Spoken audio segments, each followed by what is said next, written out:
Hello friends, আমি doctor A Hossain. আজকে যে বিষয়টা নিয়ে আমি আপনাদের সঙ্গে আলোচনা করব সেটা খুব ইম্পর্টেন্ট সাবজেক্ট।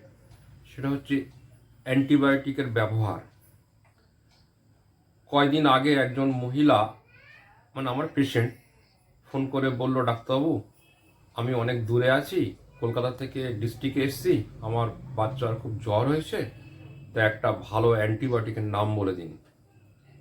তো আমি বললাম, ম্যাডাম এইভাবে তো অ্যান্টিবায়োটিক আমি বলতে পারি না, আপনি কাজ করুন, লোকালে কোনো ডাক্তারবাবুর সঙ্গে যোগাযোগ করে আপনি অ্যান্টিবায়োটিক বা কোনো ওষুধ যদি প্রয়োজন হয় ডাক্তারবাবুর সঙ্গে আলোচনা করে দিন।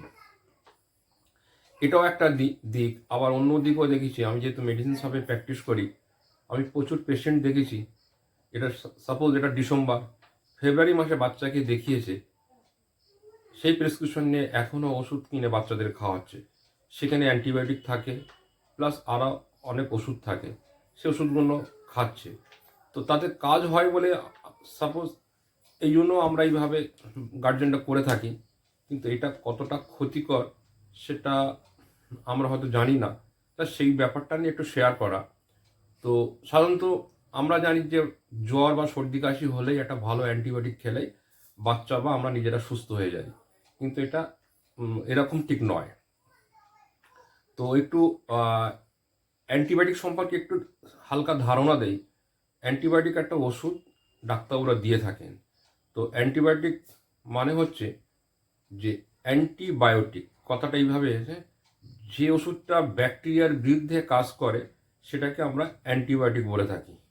তো ডাক্তার ওষুধটা দিয়ে থাকে কখন, যখন কোনো ব্যাকটেরিয়া ঘটিত রোগ জীবাণু আমাদের শরীরে বসবাস করে, তখনই ডাক্তারবাবুরা এই ধরনের ওষুধগুলো সিলেকশন করে থাকে। অ্যান্টিবায়োটিক এরকম ভাগ আছে, কোন অ্যান্টিবায়োটিক কোথায় কাজ করে সেটা একমাত্র ডাক্তারবাবুরা জানে। তো সাপোজ ধরুন আপনার বাচ্চার সর্দি কাশি হয়েছে, সিম্পল একটা সর্দি কাশি, আপনি কি করলেন, ওভার দ্য কাউন্টারে বা কাউন্টারে যারা কাজ করেন তারাও দেখেছি অ্যান্টিবায়োটিক সাজেস্ট করে থাকেন। তো আপনি একটা অ্যান্টিবায়োটিক খেলেন।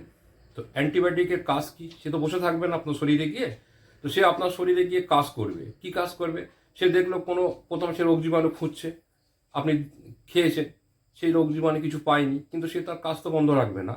আমাদের শরীরে নিজস্ব কিছু ডিফেন্স আছে। তার মধ্যে একটা ডিফেন্স হচ্ছে আমাদের শরীরে কিছু ব্যাকটেরিয়া বসবাস করে, তাকে আমাদের ভাষায় আমরা বলে থাকি গুড ব্যাকটেরিয়া। এগুলো থাকে আমাদের পেটে, আবার শ্বাসনালীতে। এরা আমাদের ডিফেন্স পাওয়ার বলে থাকি। তো আপনি যে অ্যান্টিবায়োটিক উইদাউট পারমিশনে খেলেন বা আননেসেসারি খেলেন, সেই অ্যান্টিবায়োটিকের কাজ কি করবে, সে যখন অন্য ব্যাকটেরিয়া পাচ্ছে না তখন এই ভালো ব্যাকটেরিয়াকে এরা ধ্বংস করতে চেষ্টা করবে। তো আমরা কি হয়, যদি মাসে দুবার করে বাচ্চাদের বা নিজের অ্যান্টিবায়োটিক খেয়ে থাকি, তাহলে আমাদের শরীরের যে অ্যান্টিবায়োটিকগুলো আছে, যে গুড ব্যাকটেরিয়াগুলো আছে, সেগুলো আস্তে আস্তে ধ্বংস হয়ে যায়। হলে কি আমরা দেখবেন বাচ্চাদের খুব ঘন ঘন সর্দি কাশি হচ্ছে, পেট খারাপ হচ্ছে। এটা একমাত্র কারণ হচ্ছে আমাদের বডি ইমিউনিটি পাওয়ারটা কমে যাচ্ছে, কারণ আমার ভিতরে যে গুড ব্যাকটেরিয়া সেগুলো নষ্ট হয়ে যাচ্ছে। তো এই জন্য আমরা অ্যান্টিবায়োটিক খাওয়ার আগে খুব সাবধানে খেতে হবে। তো অ্যান্টিবায়োটিকটা কারা সাজেস্ট করেন, ডাক্তারবাবু সাজেস্ট করেন। ডাক্তারবাবুর কাছে আপনি যাবেন, ডাক্তারবাবু দেখবেন, আপনার যদি কোনো অ্যান্টিবায়োটিক প্রয়োজন হয় তখন ডাক্তারবাবুর বিভিন্ন পরীক্ষা নিরীক্ষার মাধ্যমে অ্যান্টিবায়োটিক দেখে নিয়ে তখন ডাক্তারবাবু বলে থাকেন 5 দিন, 7 দিন, 10 দিন এরকম। আবার আমি অনেক পেশেন্টেরও দেখেছি ডাক্তারবাবুরা দিল 7 দিনের অ্যান্টিবায়োটিক, 2 দিন 3 দিন পরে অ্যান্টিবায়োটিকটা বন্ধ করে, কারণ বাচ্চা সুস্থ হয়ে গেছে। অথবা অ্যান্টিবায়োটিক খেলে আমার নাকি তার শরীরে ক্ষতি হতে পারে। তো আমরা এই ধরনের জ্ঞান নিয়ে চলাফেরা করি, কিন্তু আমি বলবো ডাক্তারবাবুরা আপনার বাচ্চা বা আপনার ভালোর জন্যই সে সিস্টেম অনুযায়ী আপনাকে দিয়েছে। অতএব আমরা চেষ্টা করব ডাক্তারবাবুর কথা অনুযায়ী চলা। তো আমার একমাত্র অনুরোধ বা সবাইকে আমার বলা, যে অ্যান্টিবায়োটিক আমরা যত্রতত্র ব্যবহার করব না। অ্যান্টিবায়োটিক ব্যবহার করব ডাক্তারবাবুর পরামর্শে। যদি ডাক্তারবাবু আমাদের প্রয়োজন হয় দেবেন। হ্যাঁ, একটা কি আমাদের আমরা গরিব দেশ, অনেকে বলে ডাক্তার দেখানো পয়সা নেই। তো আমি বলবো সম্পূর্ণ এইটা ভিত্তিহীন। আমাদের এখন প্রাইমারি হেলথ সেন্টার প্রচুর হয়ে গেছে, প্লাস স্বাস্থ্য সেবা কেন্দ্র হয়েছে বিভিন্ন পাড়ায়, দেখছি সেখানে ডাক্তারবাবুরা সপ্তাহে 1 দিন 2 দিন করে আসে।